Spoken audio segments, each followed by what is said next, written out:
First round action of the Singapore Open is underway. This just moments ago, the second for world number 1 Jordan Spieth at the par 4 10th.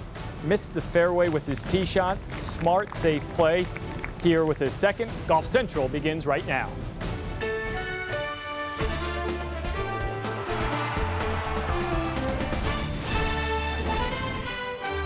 Golf Central, brought to you by Titleist. The 50th playing of the Singapore Open is underway from the Sentosa Golf Club. The star attraction, world number 1 Jordan Spieth. We are looking live at the par 4 10th. This for Jordan Spieth to begin his day with birdie. Again, missing the fairway with his tee shot. A smart second. Oh, and look at that. Just as we have become accustomed to see from Jordan Spieth, a mere formality from about 20 feet. So a birdie on his very first hole of the day for Jordan Spieth at the Singapore Open.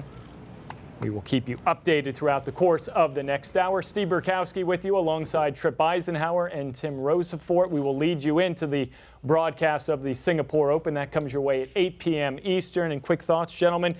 We've talked about fatigue, the world traveler that is now Jordan Spieth. What do you expect to see? Oh, well, I expect to see a lot of what we just saw on the first hole. Yeah, sure, he's not going to birdie all 18 holes, but off to a fantastic start. Nobody better in the business from that length.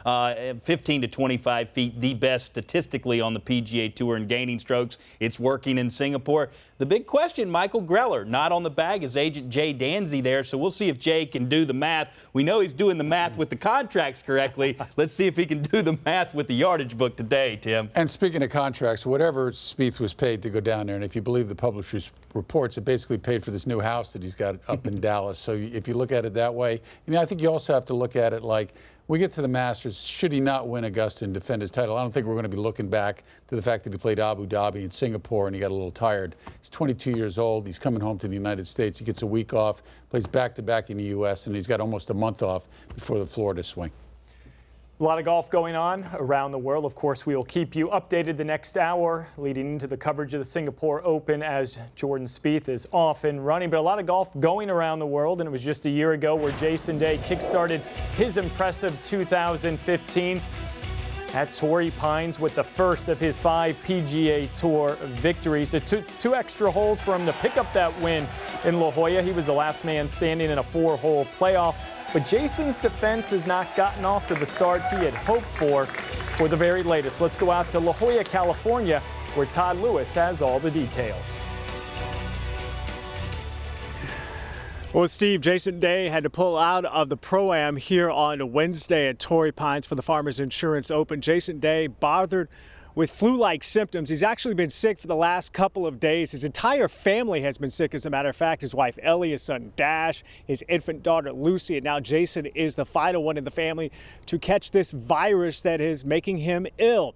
Jason Day is feeling better. We have learned that today, and unless his health goes south tonight, we are expecting him to be on the tee tomorrow to try to defend his Farmers Insurance Open title. Bit disappointing for Jason that he caught this illness because he's been really working hard on his game. He spent Tuesday through Saturday last week in the California desert in Indian Wells, California at the Vintage Club, working on all aspects of his game 8 hours a day, and those who witnessed his sessions said that he was intense and the sessions were also very fulfilling. But when he tees it up tomorrow, which again we are expecting him to do, he will be less than 100%.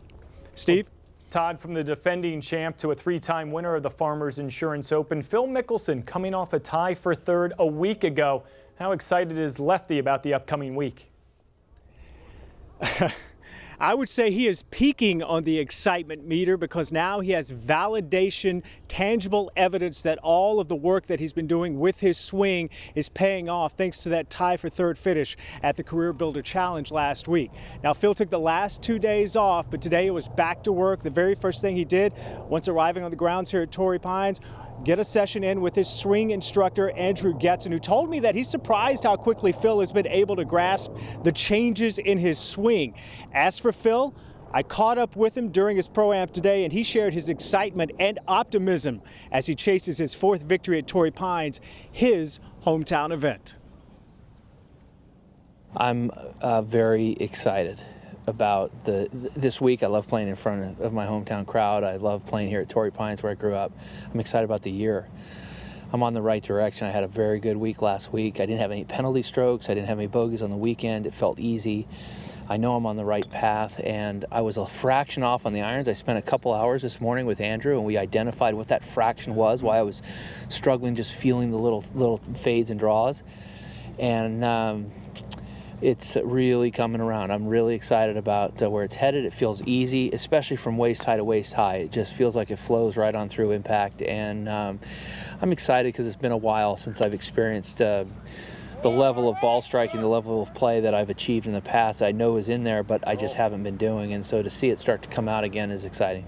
As someone who's been around this game for a long, long time on this level, is it difficult to manage that excitement to make sure you don't get a little too excited? Absolutely it is. That's the biggest challenge, to not get ahead of yourself, to not worry about the result or expectations, but to focus in on the current shot at hand and all those things about being patient, which I actually did very well last week. I didn't force the issue. I didn't try to play outside of myself, and so I felt like I was able to do it very well for 72 holes. I'm looking forward to trying it again this week. Final thing, outside of a major championship, what does this tournament and winning here mean to you? It's more of a personal nostalgia, if you will, from the time when I would come out and watch the pros play with my dad and I was a kid, to when I would come out and work it and carry the standard board, to the last 27 times I've played in this event now, whether it was as an amateur, as a professional, winning it. There's so much history throughout my career that's taken place on this site that it just means a lot emotionally and from that point of view.